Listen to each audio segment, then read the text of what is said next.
동창회에 다녀온 다음 날이면 묘하게 마음이 복잡해질 때가 있습니다.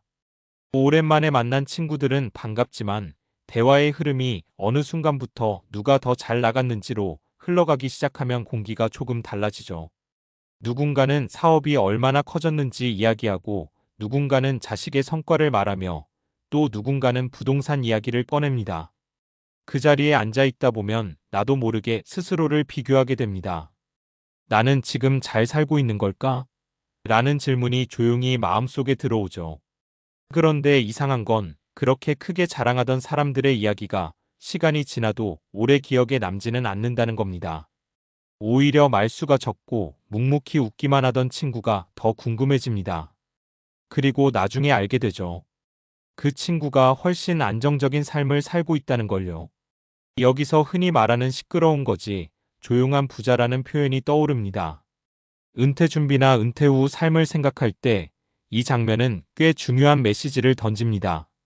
우리는 종종 보여지는 삶을 기준으로 성공을 판단하지만 실제로 중요한 건 지속 가능한 삶이기 때문입니다.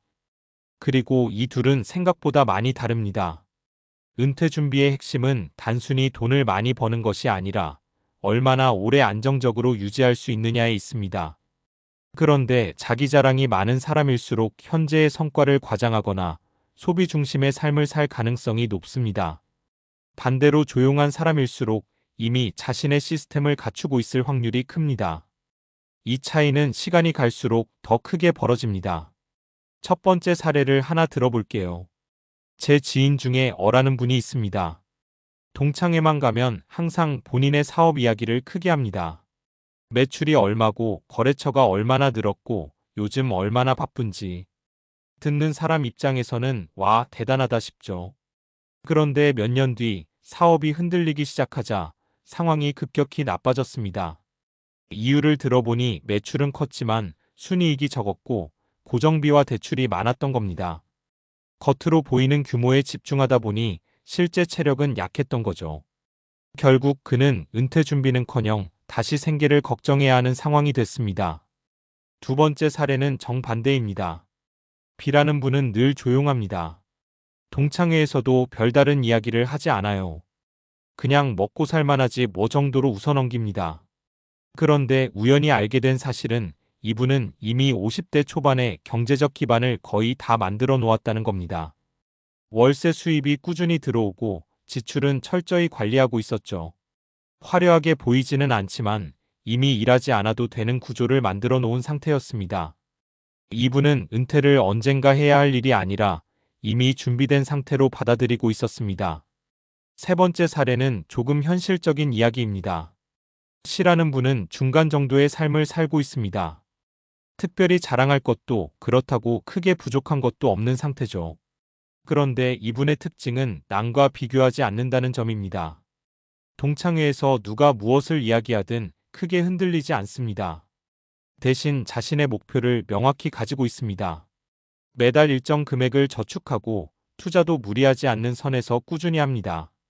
결과적으로 이분은 시간이 지날수록 점점 더 안정적인 삶으로 이동하고 있습니다. 겉으로는 평범하지만 가장 현실적인 은퇴 준비를 하고 있는 유형입니다. 이 세 가지 사례를 보면 공통적으로 드러나는 게 있습니다. 바로 보여주기와 지속성의 차이입니다. 은퇴 이후의 삶은 생각보다 길고 그만큼 변수도 많습니다. 건강 문제, 가족 상황, 경제 환경까지 예측하기 어려운 요소들이 계속 등장합니다.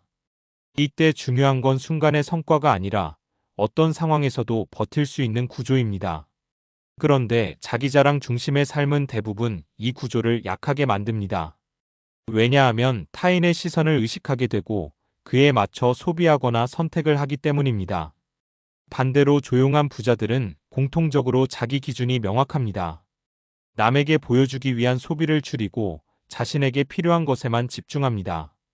그리고 무엇보다 중요한 건 현금 흐름을 꾸준히 만든다는 점입니다. 큰 돈을 한 번에 버는 것보다 적더라도 지속적으로 들어오는 구조를 더 중요하게 생각합니다. 은퇴를 준비한다는 건 결국 나답게 사는 법을 미리 연습하는 과정입니다. 남과 비교하지 않고 과시하지 않고 자신의 속도로 삶을 설계하는 것. 이게 말처럼 쉽지는 않지만 방향만 제대로 잡으면 충분히 가능한 일입니다. 동창회에서 누군가 크게 웃으며 자신의 성공을 이야기할 때 그걸 그대로 받아들일 필요는 없습니다. 오히려 그 순간에 한 번쯤 이렇게 생각해 보는 게 좋습니다. 저 삶은 오래 갈 수 있을까? 그리고 동시에 자신에게 묻는 거죠. 나는 오래 버틸 수 있는 삶을 살고 있는가? 결국 은퇴 이후에 웃고 있는 사람은 지금 조용히 준비하고 있는 사람일 가능성이 큽니다. 화려한 이야기는 순간을 채우지만 조용한 준비는 시간을 버티게 합니다. 그리고 인생에서 더 중요한 건 대부분 시간을 버티는 힘입니다. 동창회가 끝난 뒤 집으로 돌아오는 길 괜히 마음이 흔들렸다면 그건 자연스러운 일입니다. 다만 그 감정에 끌려가기보다는 방향을 다시 점검하는 계기로 삼는 게 더 현명한 선택일 겁니다. 결국 우리의 목표는 누군가에게 부러움을 사는 삶이 아니라 스스로 만족할 수 있는 안정된 삶이니까요. 앞에서 이야기한 것처럼 결국 은퇴 준비의 본질은 보여지는 삶이 아니라 지속 가능한 삶입니다. 그렇다면 자연스럽게 이런 질문이 이어집니다. 왜 사람들은 알면서도 계속 자기 자랑과 비교의 함정에 빠질까? 이건 단순히 성격의 문제가 아니라 인간의 뇌 구조와 깊이 연결된 문제입니다. 먼저 하나 짚고 넘어가야 할 개념이 있습니다. 바로 사회적 비교 이론입니다. 이 이론에 따르면 인간은 자신의 가치를 절대적인 기준이 아니라 타인과의 비교를 통해 판단하는 경향이 있습니다. 쉽게 말해 내가 잘 살고 있는지 아닌지를 스스로 평가하기보다 주변 사람들을 기준으로 판단한다는 거죠. 동창회 같은 자리는 이 비교가 극대화되는 환경입니다. 비슷한 출발선에 있었던 사람들이 시간이 지나 서로 다른 결과를 보여주니까요. 이때 뇌에서는 자연스럽게 경쟁과 평가 모드가 활성화됩니다. 여기서 중요한 역할을 하는 게 바로 도파민입니다. 도파민은 흔히 행복 호르몬이라고 알려져 있지만 정확히 말하면 보상 예측 물질입니다. 즉, 내가 남보다 잘났다고 느끼거나 인정받는 상황에서 강하게 분비됩니다. 문제는 이 도파민이 굉장히 중독성이 강하다는 점입니다. 한번 자기 자랑으로 주목을 받으면 뇌는 그 경험을 기억합니다. 그리고 다음에도 같은 행동을 반복하게 만듭니다. 마치 SNS에서 좋아요를 받는 것과 비슷한 구조입니다. 그래서 일부 사람들은 점점 더 과장된 이야기, 더 자극적인 성과를 이야기하게 됩니다. 이게 바로 시끄러운 거지로 가는 심리적 메커니즘입니다. 하지만 여기에는 중요한 함정이 있습니다. 도파민은 지속적인 만족을 주지 않습니다. 짧고 강한 자극을 주고 빠르게 사라집니다. 그래서 계속 더 큰 자극을 찾게 되죠. 이 과정에서 소비가 늘어나고 위험한 선택을 하게 될 가능성도 높아집니다. 결국 재정적으로 불안정해질 수밖에 없습니다. 반대로 조용한 부자들은 다른 방식으로 뇌를 사용합니다. 이들은 도파민보다 안정감을 주는 시스템에 더 집중합니다. 대표적인 것이 지연 만족입니다. 즉, 지금의 작은 보상을 포기하고 미래의 더 큰 안정과 자유를 선택하는 능력입니다. 이 개념은 유명한 스탠퍼드 마시멜로 실험에서도 잘 드러납니다.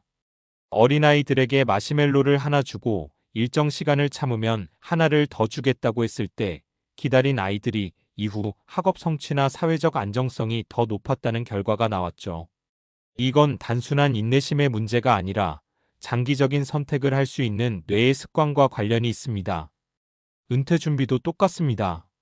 지금 당장의 소비와 과실을 줄이고 미래의 안정된 삶을 선택하는 것. 이건 감정이 아니라 훈련된 선택입니다.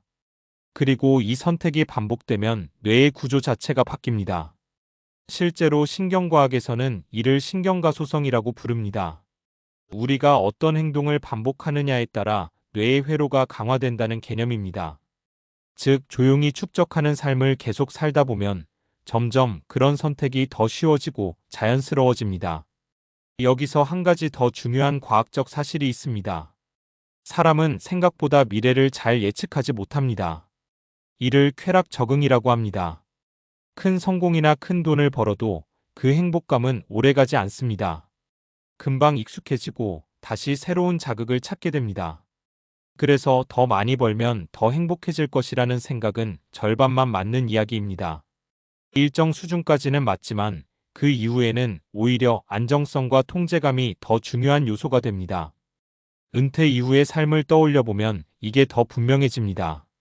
그때 중요한 건 남들에게 보여줄 성과가 아니라 매달 안정적으로 들어오는 수입, 예측 가능한 지출, 그리고 무엇보다 불안하지 않은 마음 상태입니다. 결국 심리적 안정이 핵심 자산이 되는 시기입니다. 그래서 지금 시점에서 우리가 다시 정리해야 할 건 단순합니다. 자기 자랑은 순간의 도파민을 주지만 조용한 축적은 장기적인 안정과 자유를 만듭니다.